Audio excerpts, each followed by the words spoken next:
کراچی بلدیہ غربی کے تمام یونین کونسلوں میں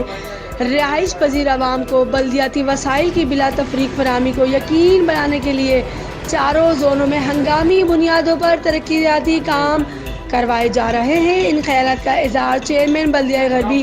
اظہار احمد خان نے اراکین کونسل اور علاقہ معززین کے ہمراہ اورنگی زون UC 727 میں جاری CC فلورنگ کے کاموں کا افتتاح کرتے ہوئے کہا۔ موقع پر موجود علاقہ معززین نے چیئرمین اور اراکین کونسل کو یونین کونسل میں ترقیاتی کام کروانے پر شکریہ بھی ادا کیا ہے۔ ہم آپ کو بتائیں، چیئرمین نے گفتگو کرتے ہوئے کہا کہ بلدیہ غربی میں رہائش پذیر عوام کو بہترین بلدیاتی سہولیات کی فراہمی اور بلدیہ غربی کے انفراسٹرکچر کو بہتر بنانے کے لیے باقاعدہ منصوبہ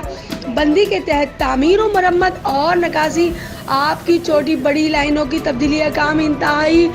بروقت رفتاری سے کیا جا رہا ہے۔ بلدیہ غربی کے چاروں زون سائٹ بلدیہ اورنگی اور کماڑی سرجانی ٹاؤن میں گلیوں، سڑکوں اور پاس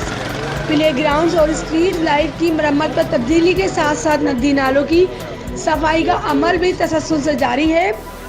جبکہ موقع پر موجود افسران کو ہدایت دیتے ہوئے انہوں نے کہا کہ یونین کونسل میں باقی ماندہ کاموں کو بروقت رفتاری سے مکمل کرنے کے لیے تمام تر دستیاب وسائل کو بروئے کار بھی لایا جا رہا ہے۔ بلدیاتی افسران نے چیئرمین کو یونین کونسل میں جاری کاموں کے حوالے سے بریفنگ دیتے ہوئے بتایا کہ یونین کونسل کی تمام اندرونی گلیوں کی تعمیر و مرمت، سیوریج لائن کی مرمت اور تبدیلی اور نالوں کی صفائی کے لیے مشینری اور افرادی قوت سے استفادہ حاصل کیا جا رہا ہے۔